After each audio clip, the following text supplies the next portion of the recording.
When I came home after being away for a few days, I saw my niece huddled in the corner of a closed room. In the midst of this oppressive, humid heat, she has been here without air conditioning? Since when? I rushed to my niece in astonishment. Clearly suffering from heat stroke, she was barely conscious. When I quickly contacted my sister, "I'm on vacation overseas with my husband," I got a ridiculous answer. I called an ambulance and dialed another number, one that had to be made. I couldn't forgive my sister anymore, given her history. She had crossed a line that should never have been crossed.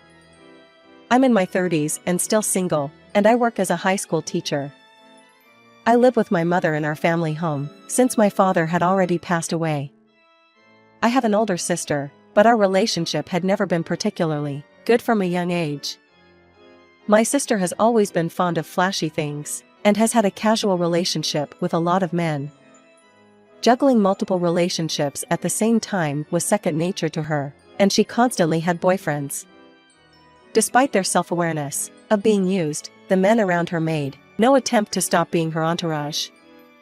I couldn't fathom what kind of charm my sister possessed, but it was irresistible to those men. I, on the other hand, had a more introverted nature. I am the type of person who values a few friends and keeps them for a long time, rather than going out with many friends. I prefer spending my time reading books or visiting art museums. My sister viewed me as plain and unfashionable, and she didn't want people to know that I was her sister. If something didn't please her, she insulted my appearance and belittled my hobbies. Since I wasn't knowledgeable about men, she labeled me as unattractive and once tried to have a few of her male companions harass me. My sister was eccentric, but there were some decent individuals among her entourage, and thanks to one of them, I escaped without harm. Perhaps because I spent my school years in such a way, I unconsciously developed a resistance to the opposite sex. I don't need a romantic partner, and I don't need to be married to live my life. The key is to avoid dealing with my sister as much as possible. As my sister started working, she mellowed a bit, and she got married just before she turned 30. Several years later, she became pregnant and gave birth to a daughter. That little girl, my niece, will turn 5 years old this year. My sister boasts that she sharpened her judgment of men when she used to play with men. Since I didn't have experience with men when I was younger, she calls me an unattractive plain Jane. She says that my uterus must be wrinkled and useless. Recently, the teasing extended beyond appearances and often revolved around my lack of male experience. My self-assured sister, who believed that her extensive experience with men made her the ultimate woman, rarely took care of her child. Whenever something came up, she'd rush to our house and leave my niece with me, and then we would lose contact for a while. When my niece comes to our family home, she often appears thinner and smaller than kids her age. She claimed that she had fallen, but she often had minor injuries. And my mother and I began to question my sister's approach to child-rearing. One day, while I was away at work, my sister apparently brought my niece to our house again. As they debated whether she should go out, leaving her daughter there or not, our mother suddenly collapsed in front of my sister, and she called me and told me that our mother had been taken to the hospital by an ambulance. I explained the situation to a fellow teacher, had them take over my responsibilities, and I hurried to the hospital. The doctor who treated her told us it was a subarachnoid hemorrhage, and that she needed to be hospitalized. My sister regarded our mother's hospitalization as a hassle, leaving all the preparations, care, and payments to me before returning home. After that, our mother passed away, despite the treatment, while my sister never came to visit once. As I struggled to come to terms with it, the conversations about the funeral and related matters continued to flood in. She was my only sister, and I wished that she would cooperate, at least in times like these. However, my sister flatly refused to help with anything. While I was in deep sorrow, I took on the role of the chief mourner, managing the funeral arrangements, addressing the attendees, and constantly being on the move. The relief was that my longtime friends and the teachers from the school where I worked helped me. Once the funeral and cremation were over, there was a moment of respite. but I couldn't summon the strength to sort through our mother's belongings. Despite this, my sister left her daughter at our house, without hesitation, saying, "Take care of my daughter." She casually took some of the money from a bag containing condolence money that hadn't been sorted yet. I protested, "That's not something you can't just take it without asking. Give it back." Her response was, "Huh? There were a lot of expenses for the wake and funeral. What's the big deal if I take a little?" My sister insisted to take the money, saying that she had to spend money for the entire set of funeral attire, so I told her that I would give her money for that, and convinced her to return the condolence money. She seemed quite disgruntled, but eventually relented when I handed her a little more money than she'd expected. My niece was very attached to both our mother and me. Since my niece witnessed it when our mother collapsed, I couldn't help but worry that being left in this house might be traumatic for her. I felt anger towards my insensitive sister, but I wasn't sure how my niece would feel if I asked my sister forcibly to take her back to her house. It had only been a few days since the funeral, yet my niece, at the age of 5, appeared even thinner. On that day, I just couldn't muster the energy to cook, so I decided to order something my niece liked and get it delivered. Although she would usually be excited to choose, today she seemed quite reluctant. "What's wrong? You can order anything," I said, trying to comfort my niece. "Sorry," she replied. I had nothing that I want her to apologize for, so I asked, "What are you sorry for?" She replied hesitantly, "It's about Grandma." I interpreted that our family home was indeed a place of trauma for her after all. However, she insisted it wasn't like that. As she spoke with uncertainty, I would soon learn the shocking truth. On the day our mother collapsed, my sister and niece were there. Our mother had an intense headache and asked my sister to call an ambulance. My sister, however, dismissively said, "An ambulance for just a headache? It's embarrassing. Bear with it." Since it was a densely populated residential area, it was common for bystanders to gather when they heard an ambulance siren nearby. I also thought it was invasive for people to show interest in an emergency situation, but my sister should have understood the priority between that and a person's life. I had heard that subarachnoid hemorrhage was accompanied by intense pain, akin to being hit in the head with a blunt object. If it was just a regular headache, my mother wouldn't have asked for help. My niece continued, "So, Grandma looked like she was in a lot of pain, and I got her phone from her room and gave it to her." My mother, in a state of blurred consciousness, apparently managed to call an ambulance herself. However, her consciousness faded in the midst of it, and my niece desperately kept calling her grandma. "The person on the other end of the phone told me not to worry and that they were on their way to help," but my niece said. When she arrived at the hospital, there was still hope for her recovery, but the odds significantly changed in a matter of a few minutes. If my sister had responded instantly when my mother had asked her for help, the odds are quite high, and she might not have lost her life, even though she might have had after effects. All I was left with was regret because I wasn't there and because of my sister's neglectful attitude. Nevertheless, no matter how much I regret it, my mother wouldn't return. From now on, I decided to live with the enjoyable memories I made with my mother. I resolved to limit my interaction with my sister to the bare minimum. Afterward, the inheritance was divided, and I inherited the family home and land while my sister received savings, stocks, and other assets. However, the following week, my sister and her husband suddenly showed up at my house and started living there without my consent. My sister said, "Mark is not working right now since he quit his job, so we'll just stay here." And they acted as if they were guests, not lifting a finger to help with anything. They pushed all the household chores onto me, and even demanded meals. When I was at work, they would order delivery without my permission. I harbored intense anger close to murderous intent towards my sister and her husband, but if I complained, it would only hurt my niece. No child would want to see or hear someone speaking ill of their own parents. My niece, who is attached to me, was the only solace, and I wouldn't do anything to make her sad. I used that resolve to endure my sister and her husband's selfishness. A few months later, summer was in full swing, with temperatures rising every day.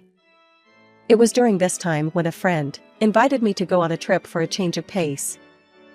My friend who came to the memorial service we held a few weeks ago noticed my exhaustion and arranged a trip for me, showing concern for my well-being. Grateful for the thought, I accepted the invitation and left my home for a few days. The last day of the trip was so hot and humid that it was unbearable, unless we were in a room with air conditioning. When I came home, drenched in sweat, I found my home filled with stifling heat.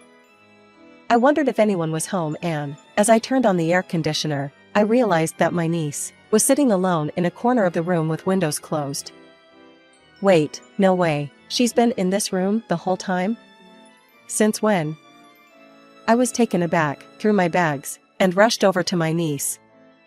Since she was sweating so much, and her whole body was so hot, I suspected heat stroke. I immediately tried to cool her down and offer fluids, but she was unable to drink on her own. When she didn't respond to her name, I called an ambulance right away. At the hospital, the necessary treatment saved her, and the medical staff explained that if I had returned home just a few minutes later, the outcome could have been the worst. My sister left her child alone, in a room with windows closed, and she even turned off the air conditioning. What on earth was she thinking? Besides, the remote control for the air conditioner was placed in a height place where my 5-year-old niece couldn't reach. I was so furious with my sister for putting my niece in this situation and going out that I thought I was going to lose my mind. When I contacted my sister, she told me that she and her husband were currently on an overseas trip. They were extravagantly spending the inheritance left by our mother. She actually snapped back at me and told me not to contact her with something that would spoil her mood. Don't ever contact me again for little things like this. Seriously, you are so dense, aren't you? Children are such a nuisance, why did I even have one? But since I already did, there's nothing I can do about it, right? I'm taking care of her, so that at least she doesn't die, but she blamed me saying that I killed our mother. Listening to my niece's account, I could understand her blaming my sister for her poor judgment. She's such a cheeky child. That's why I wanted to push her onto you, and I left her with you. She is still alive, right? You're the one who helped her, right? You should take responsibility and take care of her properly. That was the last time I heard from my sister. A few days later, when my niece regained consciousness, she said while crying, I wanted to take Grandma to the hospital as soon as possible. Why is it wrong to say that? My niece had been carrying that burden all along. She had thought hard, but she still couldn't resolve it, so she had asked my sister, who didn't do anything even though she was right in front of our mother. However, my sister felt that she was being blamed, so she abandoned her own daughter. She did something that could have cost her own daughter's life if something went wrong without hesitation. I should take responsibility because I had saved her? A decent human being would help someone in need, especially if they were a family member. I was certain that once my sister and her husband returned from their overseas trip, they would act as if it were normal to reside with us again. I couldn't take it any longer. I can't be in the same space with my sister and her husband. In my anger, I took action. I decided to sell the house and land as a package. Thanks to its good location, and the fact that, considering its age, it wasn't visibly deteriorating, I found a buyer for the house and land almost immediately. I moved to a condominium with my niece. When my sister and her husband returned from their month-long overseas trip, the house had been sold, and the locks had been changed so they couldn't go inside. Of course, they were furious. In retaliation, my sister reported to the police, claiming that her daughter was gone. I was the one who took away her daughter, and it was a case of kidnapping. However, do you know where your sister is? My sister, who didn't know where I was, couldn't answer the question. Finding my sister, who disappeared, is also your job as a police. "You tax thief!" She made a ruckus at the police station. In the middle of this, another detective asked to speak to my sister and her husband on suspicion of abandonment by a person responsible for protection, and they froze. My sister and her husband were taken into separate rooms for questioning regarding their apparent neglect of their daughter. My sister tried to evade responsibility, claiming that she had severe postpartum depression and didn't intentionally abandon her child. She also began to shift the blame onto our late mother and me, saying that our mother on whom she relied had passed away and she was at a loss, and that I was uncooperative due to work when she sought help. Actually, since the time our mother was still alive, I had been consulting with the Child Welfare Office about the abandonment of my niece by my sister and her husband. Although it was said to be a very serious act, as long as my sister and her husband left my niece with my mother and me, when things got out of hand, there was still hope, so I managed to cooperate with the Child Welfare Office, without them finding out about it. My niece herself testified, "My mom often doesn't feed me, but she and my dad always eat delicious food. When I go to grandma's house, I can eat a lot and I get cleaned in the bath, so it's fun." My sister and her husband not only neglected to provide proper meals but also failed in terms of hygiene. They didn't send my niece to kindergarten or let her play outside. The only time my niece was able to live freely was when she was brought to our house. The Child Welfare Office said that the fact that they left her in a house with all the windows closed on a scorching hot day is a serious matter, and suggested that I report to the police. Before my sister could file a complaint against me, I had already made a first move. The police was informed that I had not taken my niece out without their permission, but that I was in a position to protect her. My sister and her husband could not get away with the crime, and would be in police custody for a while. Following that, they were harshly interrogated. They tried to garner sympathy from the jury and judges by emphasizing the hardships of parenting and the immense challenges they faced. However, they received no compassion, and their prison sentences were confirmed. Their inhumane acts became a hot topic in online news, and my sister's past relationships and promiscuity were exposed. Some of her previous partners even commented that she mistook herself for a very desirable woman, and she was pathetic. Others stated that she was a convenient woman because she'd sleep with them easily.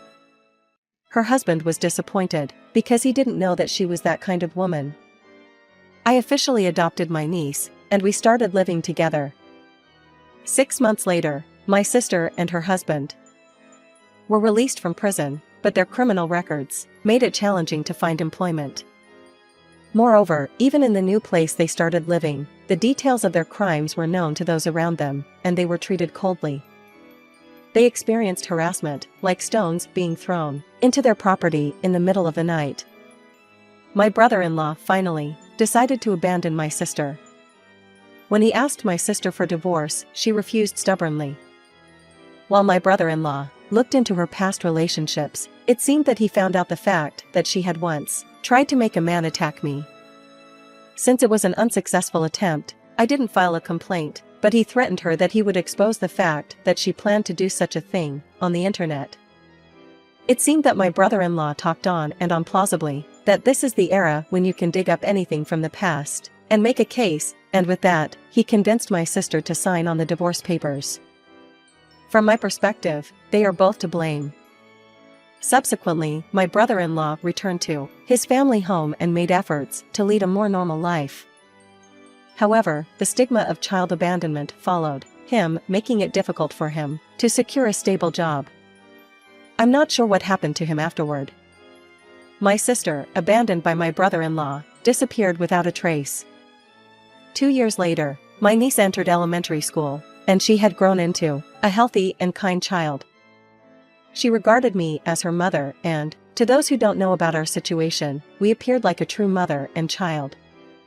Then, one day, we received a call from the police. They had found a woman collapsed on the street. She had no identification, but her fingerprints matched those on the list of former convicts, leading them to suspect she was my sister. Unfortunately, my sister had already passed away, and the forensic diagnosis was subarachnoid hemorrhage. In the morgue, my sister, who should have still been in her 40s, had completely white hair. She was emaciated, her skin lacked any vitality, and she looked dirty. It was presumed she had been living in a place made with cardboard boxes. She was unemployed, homeless, and had nowhere else to go. The cause of her death was the same as our mother's, and it felt like a form of retribution for the times she didn't try to help our mother. I hesitantly informed my niece of her mother's passing, not knowing how she would react. But she just responded with an indifferent "oh." Then she continued, "My real mom is the one right here. I hope you stay healthy and live a long time." I was embraced by my niece, and I vowed to protect and look after her for the rest of my life. Being with her has become the greatest source of happiness in my life.